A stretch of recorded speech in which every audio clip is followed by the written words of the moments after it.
नमस्कार बच्चों, welcome back to my YouTube channel geography guru. आज के इस एपिसोड में, इस वीडियो में हम क्या बात करेंगे? आज हम बात करने वाले हैं क्लास 11th पोल साइंस की और कंटिन्यू रखेंगे हमारी क्लास 11th पोल साइंस की एनसीईआरटी की सीरीज को। ये जो एनसीईआरटी की सीरीज है, इस सीरीज में हम क्या करें? इस सीरीज में हम आपके एनसीईआरटी बुक्स के चैप्टर्स को ईजी लैंग्वेज में सिंप्लीफाई करके आपके साथ शेयर करते हैं। अब ईजी लैंग्वेज का मतलब क्या हुआ? देखिए, जो आपकी एनसीईआरटी की बुक्स है, नो डाउट बेस्ट है, बहुत अच्छी है, लेकिन इनकी लैंग्वेज थोड़ी सी डिफिकल्ट होती है, पर्टिकुलरली उन स्टूडेंट्स के लिए जो इंग्लिश मीडियम से हिंदी मीडियम में आ जाते हैं, या फिर जिनकी हिंदी ज़्यादा स्ट्रॉन्ग नहीं है, तो वहाँ पे उन स्टूडेंट्स को बहुत दिक्कत आती है। देखिए, इंग्लिश में अगर आप सेम कंसेप्ट को, सेम चैप्टर को करोगे तो आपको ये ईजी लगेगा, लेकिन उसी चैप्टर को जब एनसीईआरटी बुक से आप हिंदी के साथ करते हो तो वहाँ दिक्कत आनी शुरू हो जाती है। तो यहाँ पे हम उसकी लैंग्वेज को सिंप्लीफाई करने की कोशिश करें। ठीक, दूसरा ये कि जैसे आपकी अगर पर्टिकुलरली इसी बुक की बात की जाए तो यहाँ देखिए कि कंसेप्ट चैप्टर के साथ जुड़ा होता है, छोटा सा कंसेप्ट होता है, लेकिन उसको इतना डीप ले जाया जाता है या फिर उसको इतना लंबा खींच दिया जाता है कि अगर हम सेल्फ स्टडी करते हैं तो गोल गोल घूम जाते हैं। तो हम इसको समराइज भी करने की कोशिश करें, यानी कि दोनों चीज़ें हो जाए, लैंग्वेज ईजी हो जाए और चैप्टर समराइज हो जाए कि इसमें से जो क्रीम है उसके ऊपर हम फोकस कर लें। लेकिन इस चीज़ के दौरान हम ये भी कोशिश करते हैं कि इसमें कहीं पर भी आपका कंसेप्ट है वो स्किप नहीं होना चाहिए, क्योंकि कंसेप्ट ही की होता है। कंसेप्ट अगर हमारे क्लियर हैं तो अगर हमें 4 लाइनें समझ में आए तो उसके 40 लाइनें हम बना देंगे। ओके, आप में वो उतनी पोटेंशियल होती है। तो हम कोशिश करें कि कंसेप्ट तो स्किप ना हो, लेकिन लैंग्वेज ईजी हो जाए और चैप्टर थोड़ा सा आसान हो जाए आपके लिए, ताकि आप कम टाइम में भी चैप्टर को ठीक तरीके से रिवाइज कर पाओ। ओके, तो आज हम कौन सा चैप्टर डिस्कस करेंगे? आज का हमारा चैप्टर रहेगा पॉलिटिकल थ्योरी, आपकी राजनीतिक सिद्धांत जो बुक है उसका 4th चैप्टर है, सोशल जस्टिस, सामाजिक न्याय। इस चैप्टर की हम बात करने वाले हैं।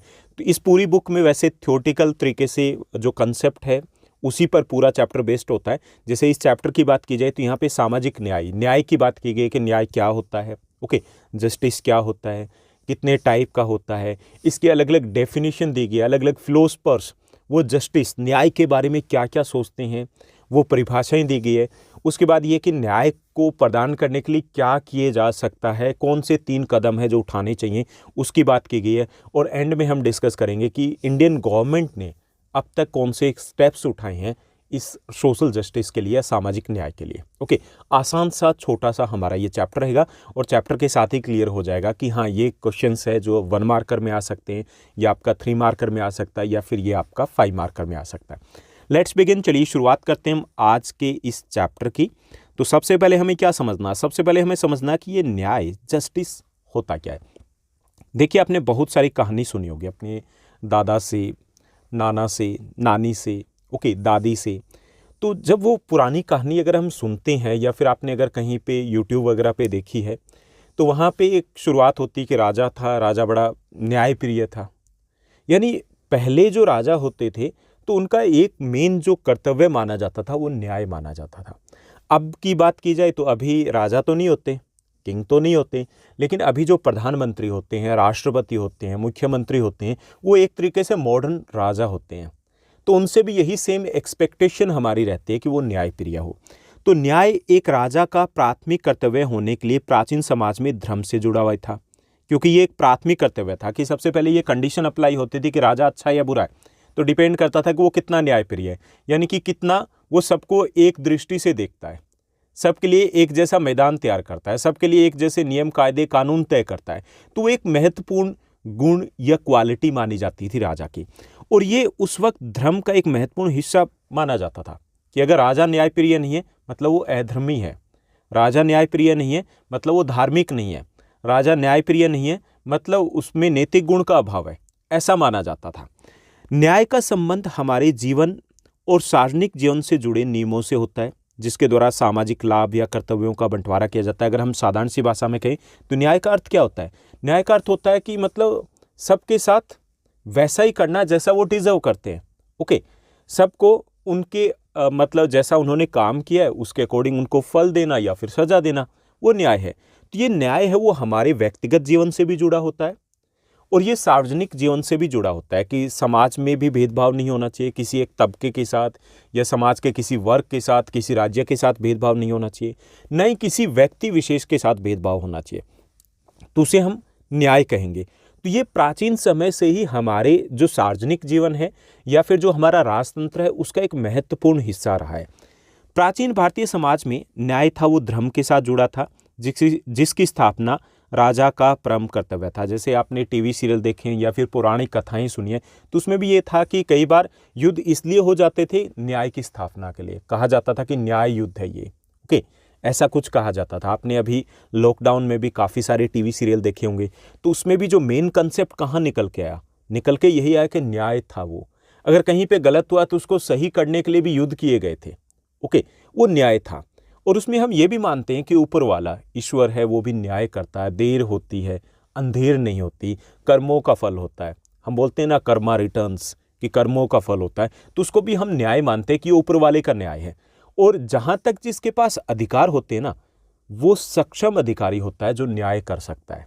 ओके, तो अभी हम देखें तो अभी प्रधानमंत्री, मुख्यमंत्री या अधिकारी है या गवर्नमेंट है, वो सक्षम अधिकारी है, वो न्याय करेंगे। तो पहले क्या था, पहले राजा होते थे, मंत्री होते थे, तो उनके पास न्याय प्रदान करने की शक्तियां होती थी और इसे एक धार्मिक कार्य माना जाता था कि धर्म का कार्य। पहले अगर देखा जाए तो जैसे जो धार्मिक व्यक्ति होते थे, पुजारी वगैरह होते थे या चर्च में पादरी होते थे, तो आमतौर पे न्यायिक अधिकारी हुआ करते थे, वो न्याय प्रदान करते थे। तो न्याय क्या है कि किसी को उसके कर्मों के अनुसार, उसके कार्य के अनुसार फल देना, उसे हम न्याय कहेंगे। कि अगर उस अच्छा है तो अच्छा, बुरा है तो बुरा है, ठीक, जिसका जो हिस्सा है वो हिस्सा उसको मिलता रहे, वो न्याय है। न्याय को विभिन्न तरीकों से परिभाषित किया गया है। जैसे कभी कभी ये माना जाता है कि जैसा आप बोते हैं वैसा आप काटोगे। ऐसा बोला जाता है ना कि जो आप बोओगे वैसा ही काटना है। अगर आपने कांटे बोए हैं तो आपको कांटे मिलेंगे, अगर आपने कुछ अच्छा बोया है, फल बोया है कोई, तो वो आपको वो फल मिलेगा। यानी कि इसको हम मानते हैं जनरल सेंस में कि ये न्याय होता है, ये ईश्वर का न्याय होता है और ऐसा ही हमारा जीवन चलता है। या कभी कभी ये बोला जाता है कि पिछले जन्म या ईश्वर की इच्छा से किए गए कार्यों का परिणाम भी हम बोल देते हैं कि कुछ अच्छा किया होगा पिछले जन्म में, तब उसके साथ अच्छा हो रहा है, या कुछ बुरा किया होगा तब बुरा हो रहा है। आमतौर पे ऐसा हम न्याय के साथ मानते हैं कि न्याय होता जरूर है, लेकिन बेहतर ये होता है कि न्याय हमें जो शासन प्रणाली है, जो गवर्नमेंट है, उससे प्रदान हो, यानी कि वो हमें न्याय प्रदान करें। अब अगर न्याय की बात करें तो न्याय क्या हुआ, पहले तो हम समझ लेते हैं कि न्याय का अर्थ है कि हर व्यक्ति के साथ एक समान व्यवहार करना, उसे हम न्याय कहेंगे, बिना किसी भेदभाव के। ओके, बिना किसी भेदभाव के हर व्यक्ति के साथ एक समान व्यवहार करना, उसको एक समान अवसर देना, उसे हम न्याय कहेंगे। क्लियर? या फिर यूं भी कह सकते हैं कि कार्य के अनुसार, किसी भी व्यक्ति के कार्य के अनुसार एक समान व्यवहार करना। कार्य के अनुसार एक समान व्यवहार का मतलब ये नहीं कि गलत कर रहा है तो भी एक समान करेंगे।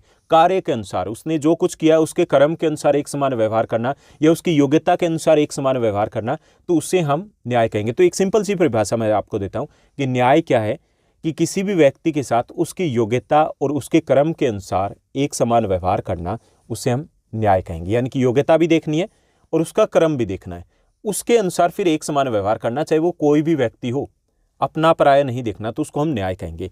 न्याय के 4 आयाम होते हैं, 4 पक्ष हो सकते हैं। ये राजनीतिक न्याय हो सकता है, ओके, ये राजनीतिक हो सकता है, ये कानूनी न्याय हो सकता है, ये सामाजिक हो सकता है, ये आर्थिक हो सकता है। इंपॉर्टेंट रहेगा 1 मार्कर के लिए कि न्याय के आयाम कितने होते हैं। 4 आयाम होते हैं, 4 पक्ष होते हैं, 4 प्रकार का न्याय हो सकता है। इसकी बात हम आगे डिटेल में भी करने वाले हैं। ओके, तो न्याय क्लियर हो गया ना कि न्याय का अर्थ है किसी भी व्यक्ति के साथ उसके कर्म या योग्यता के अनुसार एक समान व्यवहार करना, उसको हम न्याय कहेंगे। और प्राचीन समय में न्याय को धर्म का हिस्सा माना जाता था। अब भी न्याय को अगर हम कहें तो विकास का और धर्म का और नैतिकता का हिस्सा माना जाता है कि अगर जहाँ पर न्याय नहीं होगा वहाँ पे विकास भी नहीं होगा, जहाँ पे न्याय नहीं होगा वहाँ पे धर्म भी नहीं होगा, जहाँ पे न्याय नहीं होगा वहाँ पे नैतिकता भी नहीं होगी। ओके, अब देखिए हम थोड़ा सा और डीपली इस कंसेप्ट के साथ जाते हैं। आपकी बुक में काफ़ी सारे डेफिनेशन दी गई है, अलग अलग यहाँ पे बात की गई है, दार्शनिकों की बात की गई है। तो सबसे पहले प्रोफेसर सेलमंड के अनुसार न्याय क्या है, 1 मार्कर के लिए इंपॉर्टेंट रहेगा।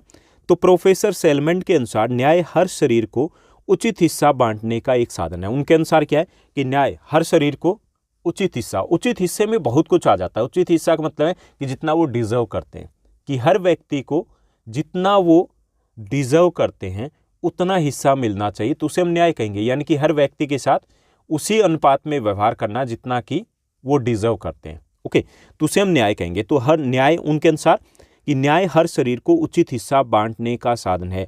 यानी कि जैसे मान लीजिए कोई भी हम बात करें कि किसी भी चीज़ का बंटवारा हो रहा है, तो उस वक्त जो व्यक्ति जितना डिजर्व करता है, जैसे आपने पढ़ा होगा पहले 9th क्लास में आपने पढ़ा है, रशिया के बारे में आपने पढ़ा है। तो रशिया में क्या है, जिस प्रकार से अगर हम बात करें रशियन रेवोल्यूशन के बाद, तो वहाँ पर बड़े बड़े खेत बना दिए गए थे जिनको कोल खोज कहा जाता है।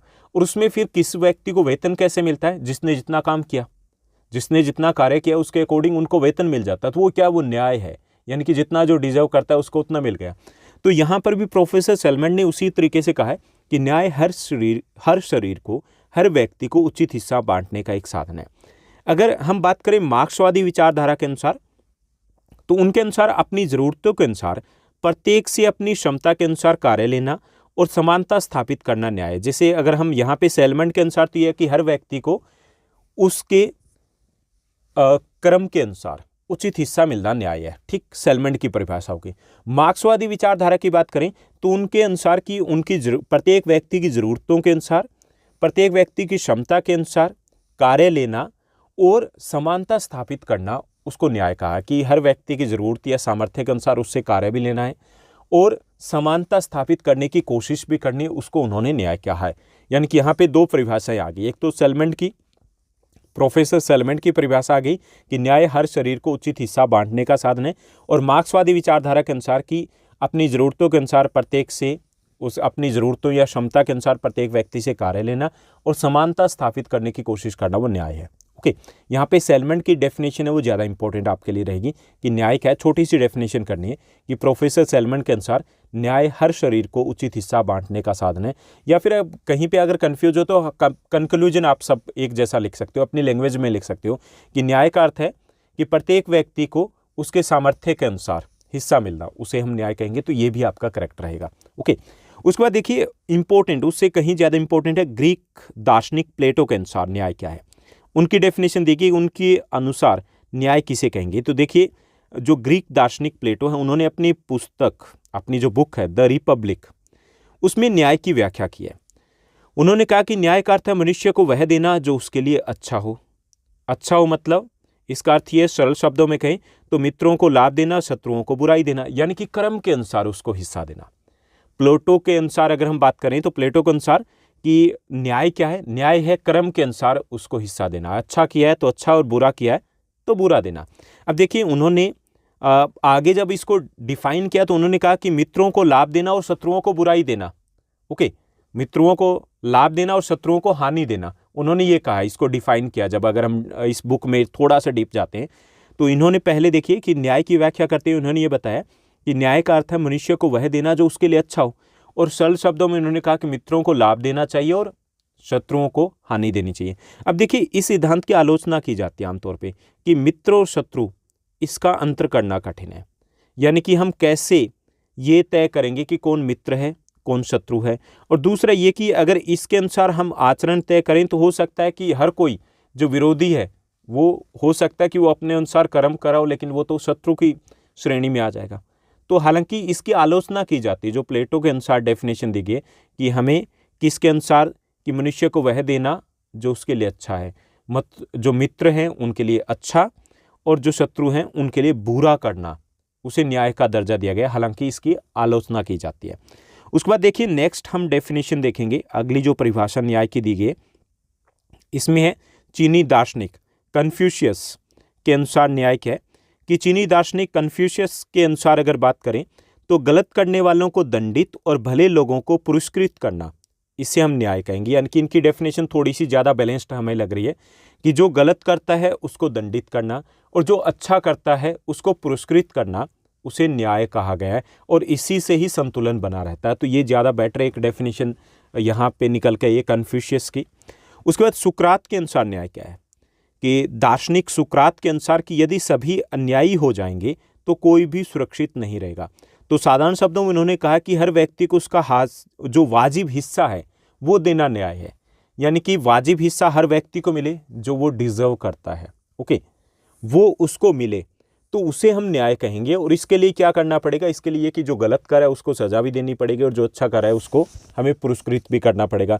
यानी कि जो कन्फ्यूशियस की डेफिनेशन है वहाँ पर हमें वापस जाना पड़ेगा, क्योंकि यहाँ पर भी वही चीज़ निकल के आ रही कि सुकरात ने कहा कि अगर सभी अन्यायी हो जाएंगे तो कोई भी सुरक्षित नहीं रहेगा। इसलिए ज़रूरी है कि न्याय की स्थापना की जाए। और न्याय की स्थापना के लिए क्या किया जाएगा कि कैसे की जा सकती है कि हर व्यक्ति को उसका वाजिब हिस्सा मिले। ओके, आगे देखिए कुछ और डेफिनेशन की भी बात करेंगे, परिभाषा की बात करेंगे कि न्याय क्या है। तो इसमें नेक्स्ट दिया गया एमनुअल कांट के अनुसार न्याय क्या है। एमनुअल कांट के अनुसार अगर हम न्याय की डेफिनेशन देखें तो यहाँ देखिए कि जर्मन दार्शनिक एमनुअल कांट के अनुसार कि हर व्यक्ति की अपनी गरिमा होती है, सम्मान होता है, इज्जत होती है। इसलिए हर व्यक्ति का न्याय यह होगा कि उन्हें अपनी प्रतिभा के विकास और लक्ष्य की पूर्ति के लिए समान अवसर प्राप्त हो। देखिए ये और भी ज़्यादा अच्छे लेवल की डेफिनेशन है। ओके, जो एमनुअल कांट है उनके अनुसार कि हर व्यक्ति को अपनी प्रतिभा के विकास और लक्ष्य की पूर्ति के लिए एक समान मौके मिले, एक समान अवसर मिले, तो वो न्याय कहलाएगा। भेदभाव नहीं होना चाहिए। ओके, तो उसे उन्होंने न्याय का दर्जा दिया। तो यहाँ पे कन्फ्यूशियस की बात करें, सुकरात की बात करें, एमनुअल कांट की बात करें तो इनकी डेफिनेशन थोड़ी ज़्यादा बेटर लग रही है, न्याय के ज़्यादा आसपास लग रही है। तो इनके अनुसार न्याय क्या है कि हर व्यक्ति को अपनी प्रतिभा के विकास के लिए, अपने लक्ष्य की पूर्ति के लिए एक समान मौका देना, एक समान अवसर देना, उसे हम न्याय कहेंगे। तो ये काफ़ी सारी डेफिनेशन होगी जो कि आपसे 1 मार्कर में पूछा जा सकता है। कांट के अनुसार, सुकरात के अनुसार, प्लेटो के अनुसार, ओके, प्रोफेसर सेलमन के अनुसार न्याय क्या है। तो आपको इन सबको इसी लैंग्वेज में लिखने की कोशिश करनी है। उसके बाद आगे हम नेक्स्ट टॉपिक की बात करेंगे कि न्याय कितने प्रकार का हो सकता है। तो देखिए न्याय है वो 4 प्रकार का हो सकता है, 4 इसके आयाम हो सकते हैं, 4 इसके पक्ष हो सकते हैं। जैसा कि हमने ऊपर डिस्कस किया था कि सामाजिक न्याय हो सकता है, राजनीतिक न्याय हो सकता है, आर्थिक न्याय हो सकता है, कानूनी न्याय, या फिर ये वैधानिक न्याय हो सकता है। तो हम एक एक करके इनको समझ लेते हैं कि ये क्या है। सबसे पहले हम बात करेंगे सामाजिक न्याय की, कि सामाजिक न्याय का अर्थ है कि समाज में मनुष्य और मनुष्य के बीच में भेदभाव ना हो, यानी कि समाज में भेदभाव ना हो, एक व्यक्ति से दूसरे व्यक्ति के बीच में किसी भी आधार पे, चाहे वो जाति हो, चाहे वो रंग हो, चाहे वो रूप हो, चाहे वो प्रजाति हो, चाहे वो संस्कृति हो, चाहे वो भाषा हो, चाहे वो धर्म हो, इस प्रकार के जो सामाजिक बंधन है उसके आधार पे भेदभाव नहीं होना चाहिए, उसे हम सामाजिक न्याय कहेंगे। तो सामाजिक न्याय का अर्थ है मनुष्य में, समाज में मनुष्य और मनुष्य के बीच में किसी भी आधार पर भेदभाव ना हो। सामाजिक न्याय का अर्थ यह भी हो सकता है कि वस्तुओं और सेवाओं के न्यायपूर्ण वितरण से भी है, कि जैसे एक चीज़ तो ये कि किसी भी आधार पर भेदभाव ना हो, सबको बराबर बराबर हिस्सा मिले जो वो डिजर्व करते हैं। ओके, जिसके वो योग्य हैं उनको उनका हिस्सा मिले। वहाँ पे भेदभाव नहीं हो कि आप छोटे हो, आप बड़े हो, आप ये भाषा बोलते हो, आप इस संस्कृति से आते हो, आप इस धर्म से आते हो, आपको नहीं मिलेगा, आपको मिलेगा, तो वो न्याय नहीं है। न्याय का अर्थ है भेदभाव नहीं होना चाहिए, किसी भी आधार पे, किसी भी सामाजिक गुण के आधार पे भेदभाव नहीं होना चाहिए। और इससे क्या होगा कि सबको जीवन का एक समान धरातल मिलेगा। जैसे भारत में छुआछूत प्रथा का उन्मूलन किया गया, ओके, इसी तरीके से आरक्षण की व्यवस्था की गई है ताकि सभी एक दर्जे पे, एक लाइन पे आ पाएँ। इसी तरीके से कुछ राज्य सरकारों द्वारा भूमि सुधार जैसे कदम उठाए गए ताकि जो पिछड़ा वर्ग है, किसान वर्ग है, वो भी आगे आ पाए। तो ये सामाजिक सुधार के प्रयास हैं ये सभी के सभी। ओके, चाहे वो छुआछूत प्रथा का उन्मूलन है, आरक्षण की व्यवस्था है, या भूमि सुधार जैसे कदम है, ये सभी क्या है, ये सामाजिक न्याय की तरफ उठाए गए कदम है ताकि सबको आगे बढ़ने का मौका मिल पाए, ताकि सब एक लाइन पे खड़े हो जाएं, उसके बाद दौड़ लगाई जाए। ओके, तो सामाजिक न्याय का अर्थ है कि कोई भेदभाव नहीं होना चाहिए मानव समाज में, एक मनुष्य से दूसरे मनुष्य में किसी भी आधार पे, जाति, रंग, रूप, भाषा, कल्चर, संस्कृति, ओके, या धर्म, किसी भी आधार पे भेदभाव ना हो, तो उसे सामाजिक न्याय कहेंगे। उसके बाद दूसरे प्रकार का न्याय होता है राजनीतिक न्याय। राजनीतिक न्याय क्या होगा कि राजनीतिक न्याय का अर्थ है कि कानूनी दृष्टि से सभी एक बराबर होना चाहिए। ओके, राजनीतिक न्याय का अर्थ है कि राजनीति में होने वाले भेदभाव से मुक्ति, यानी सभी को एक समान दर्जा हो। जैसे अपने देश की अगर बात करें तो हमारे यहाँ पे क्या है, एक देश एक कानून है, सबके लिए एक जैसा कानून है, ये राजनीतिक न्याय है। यहाँ पे एक व्यक्ति एक वोट एक मोल है, हर व्यक्ति का एक ही वोट है और उसका एक ही वैल्यू है, एक ही मोल है। चाहे वो पीएम का वोट हो, चाहे वो पीएन का वोट हो, एक ही माना जाएगा। चाहे वो अंबानी अडानी का वोट हो, चाहे वो आपके पड़ोसी का वोट हो, एक ही माना जाएगा। ये क्या है, ये राजनीतिक न्याय है। तो लोकतंत्र में सभी लोगों को राजनीति में भाग लेने और अपनी सरकार चुनने के लिए वोट देने का अधिकार है। तो यहाँ पे कैसा अधिकार है, एक समान अधिकार है ना, तो ये राजनीतिक न्याय है। राजनीतिक न्याय का अर्थ है सभी लोगों के लिए एक जैसे कानून का होना।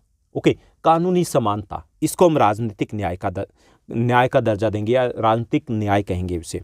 कई बार राजनीति में संविधान द्वारा मिले अधिकारों का हनन भी हो जाता है, कई बार ऐसा भी होता है, इसलिए तो कोर्ट कचहरी केस वगैरह होते हैं, हो जाता है। तो इस समस्या के समाधान के लिए क्या किया जा सकता है कि सबको एक समान कानूनी अधिकार होने चाहिए, और अगर हनन हो तो उसके लिए क्या किया जाए, इसका भी प्रावधान होना चाहिए, जैसा कि हमारे संविधान में दिया गया है कि हमारे मौलिक अधिकार भी है, हमारे पास कानूनी अधिकार भी है, संवैधानिक उपचारों का अधिकार भी है, कोर्ट में जा सकता है कोई भी व्यक्ति, सरकार के खिलाफ भी कोर्ट में जा सकता है।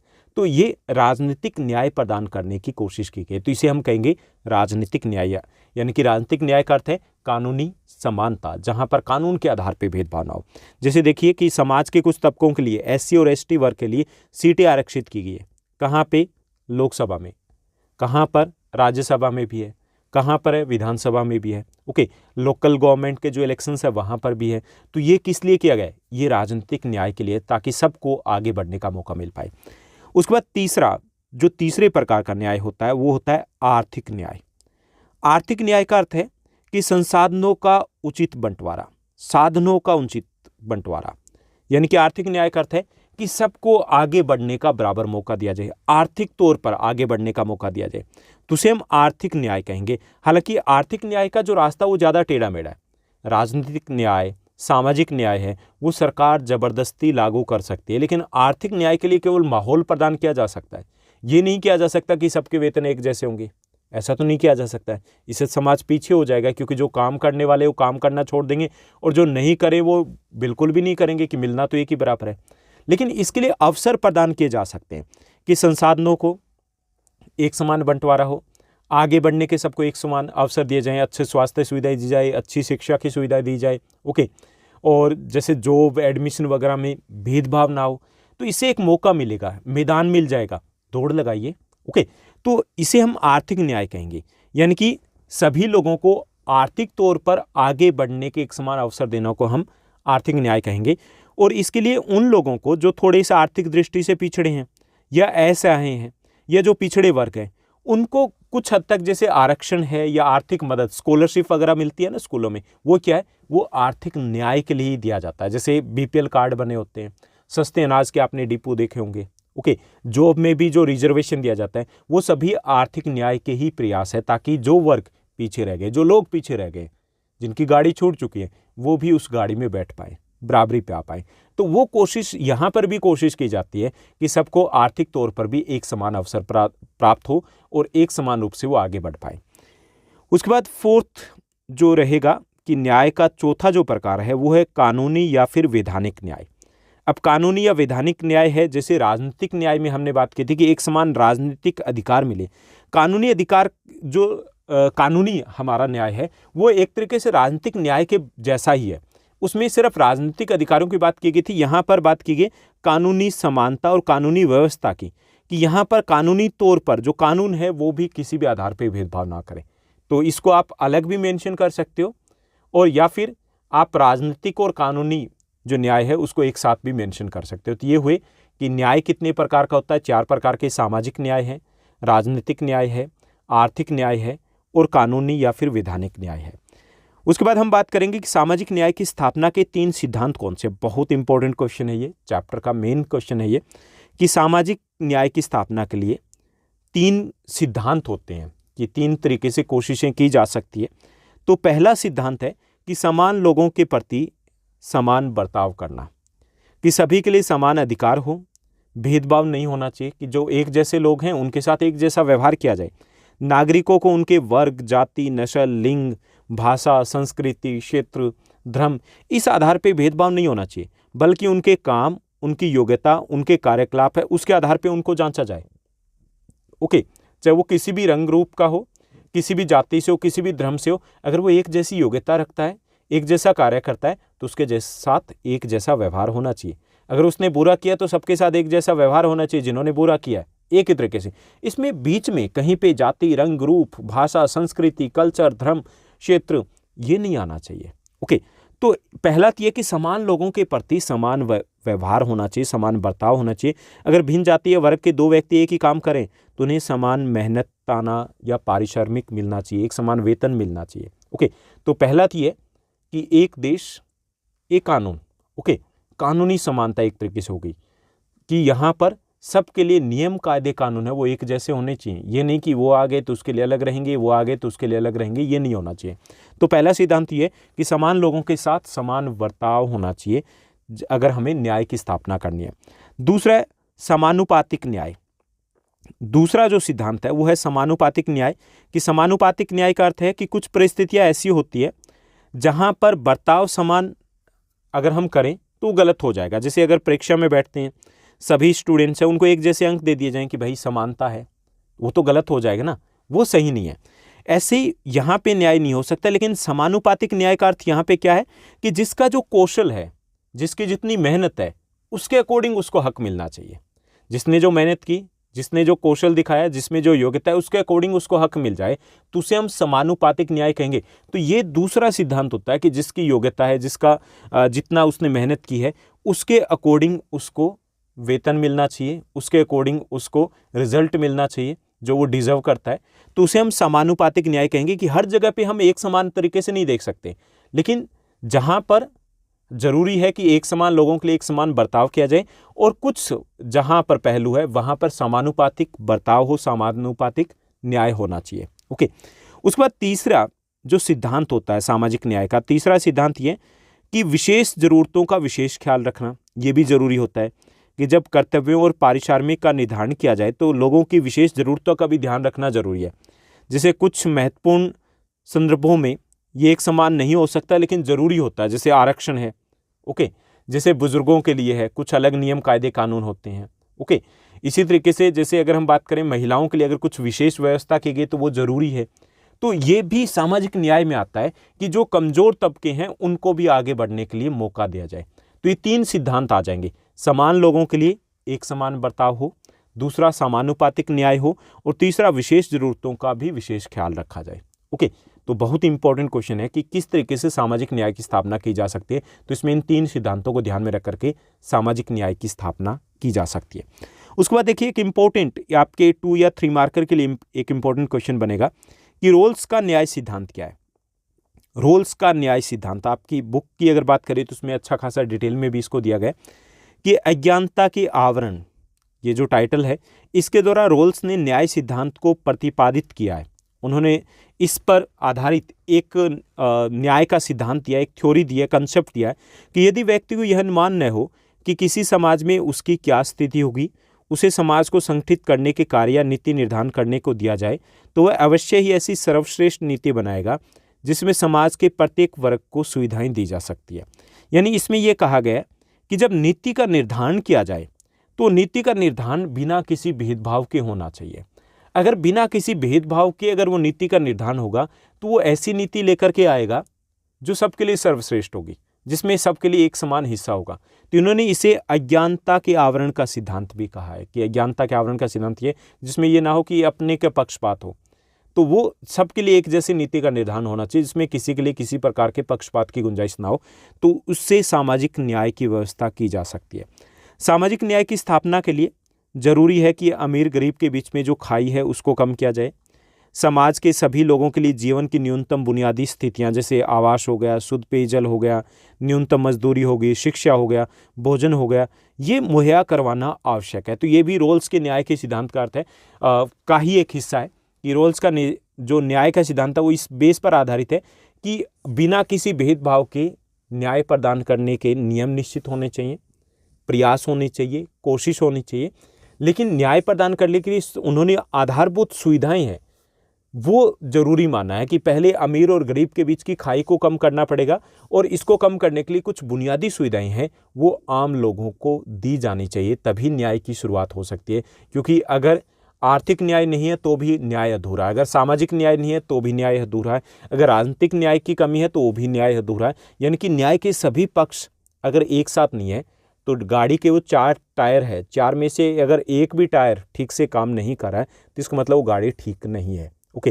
तो यहाँ पर रोल्स ने कहा कि अज्ञानता के आवरण के द्वारा कि नियम बिना किसी पक्षपात के निश्चित होने चाहिए। ओके। भेदभाव नहीं होना चाहिए। और दूसरा ये कि इसके लिए ज़रूरी है कि सभी तबकों को, सभी वर्गों को एक साथ लेकर के चला जाए, और अमीर और गरीब के बीच की खाई है उसको पाटना कहीं ज़्यादा ज़रूरी है। तो यहाँ पे हमने समझा कि रोल्स के अनुसार न्याय की क्या परिभाषा रहेगी। अब थोड़ा सा और देखेंगे कि देखिए न्याय की स्थापना करने में गवर्नमेंट का क्या रोल हो सकता है। यहाँ पे बात हो रही कि चलो ठीक है, न्याय को हमने समझ लिया, ये भी समझ लिया कि न्याय कितने प्रकार का होता है, ये भी समझ लिया कि सामाजिक न्याय की स्थापना के लिए 3 सिद्धांत जरूरी है, और ये भी हमने समझ लिया कि रोल्स के अकॉर्डिंग कि हमें बेसिक आधारभूत सुविधाएं देनी पड़ेगी सामाजिक न्याय की स्थापना के लिए। अब ये कि इसमें क्या सरकार को इंटरफेयर करना चाहिए, गवर्नमेंट को, या फिर नहीं करना चाहिए। तो देखिए इसमें 2 कंसेप्ट चलते हैं। एक तो चलता है मुक्त बाजार का कंसेप्ट, और एक होता है राज्य का या फिर गवर्नमेंट का इंटरफेयर का कंसेप्ट। ओके, 2 कंसेप्ट है। मुक्त बाजार ये क्या कहता है कि गवर्नमेंट का कोई इंटरफेयर नहीं होना चाहिए, और दूसरा कहता है कि गवर्नमेंट का इंटरफेयर होना चाहिए। तो देखिए मुक्त बाजार या खुली प्रतियोगिता द्वारा योग्य या सक्षम व्यक्तियों को सीधा फायदा पहुंचता है, कि जब खुली प्रतियोगिता होगी तो जो योग्य व्यक्ति होंगे, सक्षम व्यक्ति होंगे, वो दौड़ में आगे निकलते जाएंगे। ओके, और ये जो मुक्त बाजार के समर्थक हैं, जो चाहते हैं कि ओपन कंपटीशन होना चाहिए, कहीं पे कोई रिजर्वेशन ना हो, कहीं पे किसी का कोई इंटरफेयर ना हो, तो वो इसके फेवर में है कि गवर्नमेंट का इंटरफेयर बिल्कुल नहीं होना चाहिए। कंपटीशन है, जिसमें टैलेंट है वो आगे निकल जाएगा, और जिसमें नहीं है वो पीछे रह जाएगा। तो ऐसे में यह बहस तेज हो जाती है कि क्या असक्षम और सुविधा विहीन वर्गों की जिम्मेवारी सरकार की होनी चाहिए, क्योंकि मुक्त बाजार के अनुसार वो compete नहीं कर पाते। तो यहाँ पे देखिए कि मुक्त बाजार का कंसेप्ट क्या है, कि मुक्त बाजार की जो धारणा है उसके अनुसार कि सरकार का कहीं पे भी हस्तक्षेप नहीं होना चाहिए, बल्कि खुली प्रतियोगिता होनी चाहिए जिसमें हर व्यक्ति अपनी योग्यता के अनुसार आगे बढ़े। अब इसके पक्ष में तर्क क्या दिया जाता है? तर्क यह दिया जाता है कि बाजार व्यक्ति की जाति, धर्म या लिंग की परवाह नहीं करता, बाजार केवल व्यक्ति की योग्यता या कौशल की परवाह करता है, और ये प्राकृतिक न्याय है कि जो आगे निकलेगा, जिसमें जितनी योग्यता वो आगे निकलेगा। इसे उन्होंने प्राकृतिक न्याय की संज्ञा दी है।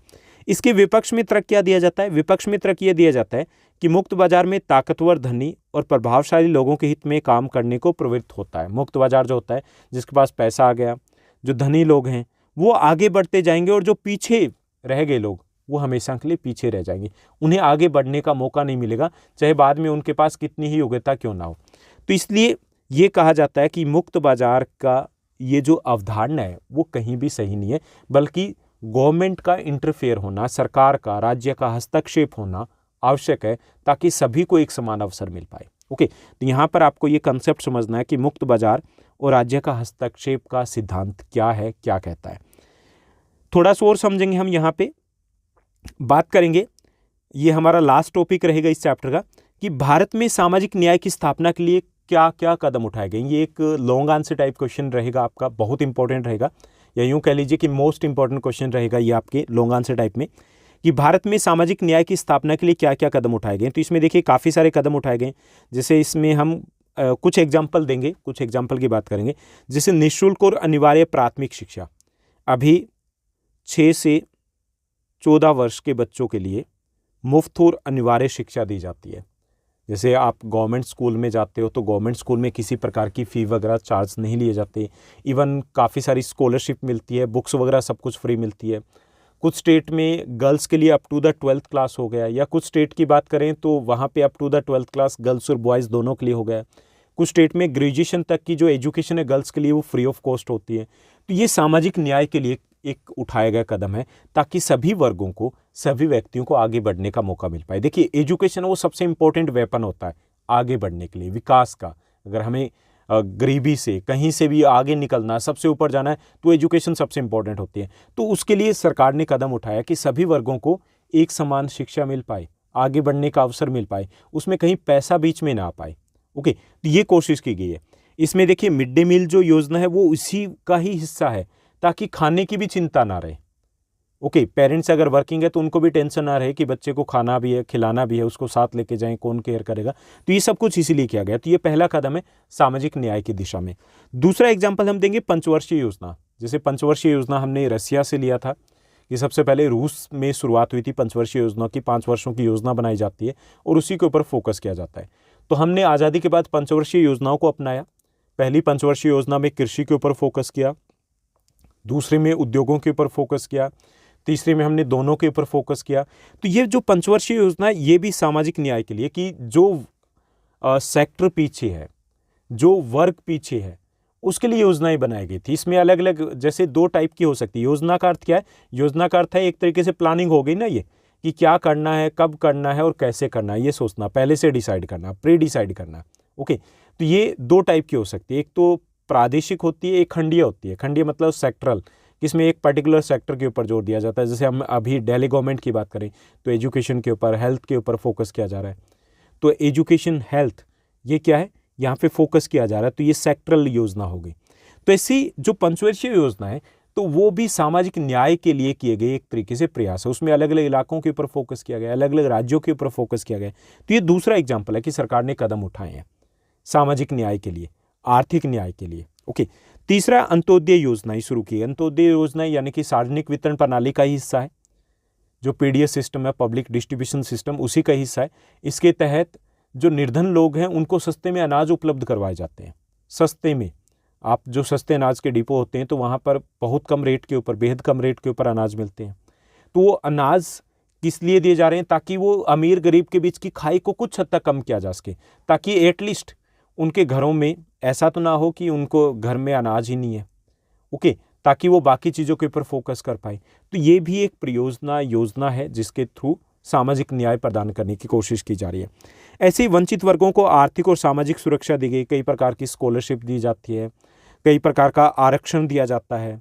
ओके, कई प्रकार के कोटा फिक्स किया जाता है। तो वो सब कुछ भी इसीलिए किया जाता है ताकि वो वर्ग आगे आ पाए। ये भी सामाजिक न्याय के दिशा में उठाए गए कदम का एग्जाम्पल है।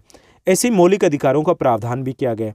तो मौलिक अधिकारों का प्रावधान ये एक तरीके से राजनीतिक अधिकारों में आ जाता है कि राजनीतिक न्याय के लिए कोशिश की जा रही है ताकि सभी लोगों के पास मौलिक अधिकारों की, उनके अधिकारों का कोई भी दूसरा व्यक्ति या सरकार हनन ना कर पाए। हनन किया जाए तो वो कोर्ट में जा सकते हैं। तो एक ये भी एग्जाम्पल है कि सामाजिक न्याय प्रदान करने के लिए सरकार क्या कदम उठा रही है। इसके साथ साथ राज्य के नीति निर्देशक तत्वों में प्रयास किए गए। राज्य के नीति निर्देशक तत्व दिए गए 51 क में, ओके, 51A में। तो वहाँ पे ये दिया गया कि सरकार को क्या करना चाहिए, क्या नहीं करना चाहिए, सलाह दी गई एक तरीके से। ओके, तो वो भी कोशिश है कि सरकार के ये उद्देश्य होने चाहिए, ये कार्य होने चाहिए। तो यहाँ से भी कोशिश की गई कि सामाजिक न्याय को प्रदान किया जाए। तो ये कुछ एग्जाम्पल है। इस टाइप के कुछ और एग्जाम्पल भी आप देख सकते हो कि सरकार क्या कर रही है इस सोशल जस्टिस के लिए, सामाजिक न्याय के लिए। तो ये था हमारा आज का आसान सा चैप्टर। ज़्यादा कुछ लंबा चौड़ा नहीं है। एक बार फिर से इसको सुनिएगा, देखिएगा, तो आपको सारे कंसेप्ट क्लियर हो जाएंगे। उसके बाद जब आप क्वेश्चन आंसर को सॉल्व करोगे तो आपको लगेगा कि हाँ, ये कंसेप्ट यहाँ से जुड़ा है। तो यहाँ से आपका कंसेप्ट बिल्कुल अच्छे से क्लियर हो गया होगा। उम्मीद करता हूँ कि ये वीडियो आपके लिए काफ़ी ज़्यादा हेल्पफुल रहेगा। अगर आपको ये वीडियो अच्छा लगा तो इस वीडियो को लाइक और शेयर ज़रूर कीजिएगा। और हाँ, आप मुझसे कनेक्ट हो सकते हो इंस्टा के ऊपर भी, टेलीग्राम के साथ भी जुड़ सकते हो।